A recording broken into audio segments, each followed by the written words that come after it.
Hi, I'm Councillor Steve Radford. I'm leader of the Liberal Party, and we wanted to do a short video to try and encourage supporters and members to maybe stand as Liberal Party candidates or even independent candidates standing for council elections.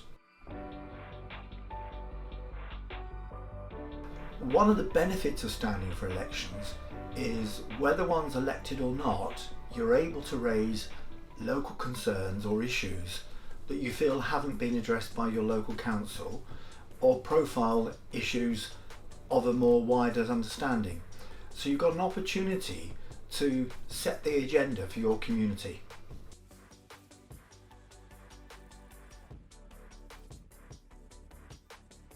To be a candidate for local elections, you have to live either in the parish or in the district that you're standing. You don't have to live in the ward you're standing in.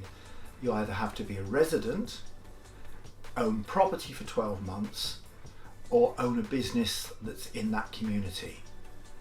Obviously, there is an advantage of having a local connection, but that could be historical. You may have been brought up in the area, but moved away, but still closely connected with the area you're standing. To be a Liberal Party candidate, the Liberal Party will want to do a short interview either by the local branch, or if there isn't a local branch, by myself, Steve Graham, and some of the other officers of the party. It could be a face-to-face interview or just a merely conversation over the telephone. We'll be wanting to ask what makes you want to stand for the council, how you're going to campaign, if there's any Liberal Party issues or policy you don't agree with. That is not a problem. The Liberal Party is a party of conscience, and we respect your right and your duty to consider the issues in any council debate and decide what's right to do. All we ask you to do is, if your views change from Liberal Party policy significantly, that you just tell people that's the case. But you have independence to represent your community. As a party candidate, you'll need the nominating officer, Steve Graham, to sign your nomination and say you're a Liberal Party candidate and agree the description you're using on the ballot paper. All parties have a choice of 10 descriptors that can be used, and they're published on the local elections commission site, and the Liberal Party can provide you those details. You have to use one of the designated descriptions. If you're not standing for a candidate for the Liberal Party, you are perfectly entitled to stand as an independent, but you can't put a description other than the word independent. As a candidate, you'll be entitled to the voter registration for the ward you're standing. You must be quite clear you could only use that voter register for canvassing and election purposes, whether that's sending out letters to people or where you're canvassing using the voting register.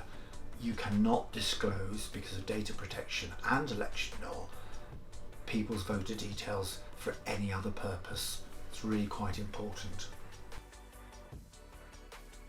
Some people maybe feel nervous about canvassing, and in Liverpool we've often developed a technique called good neighbour visits, where we actually just say, introduce ourselves, call round to people and say, just call your neighbours, is there any concerns you have? Here's our contact details, and just introduce yourself. And we don't actually ask people how they vote. Other parties and branches will follow a more traditional voting pattern and ask people how they intend to vote, and would make an effort to call on supporters or potential supporters on polling day. You can decide what flavour suits you. One little tip I would give: about 15% of the population are recorded for postal votes, but during local elections, where the turnout can be between 30 and 40%, and in by-elections less, they can represent a third of the votes cast.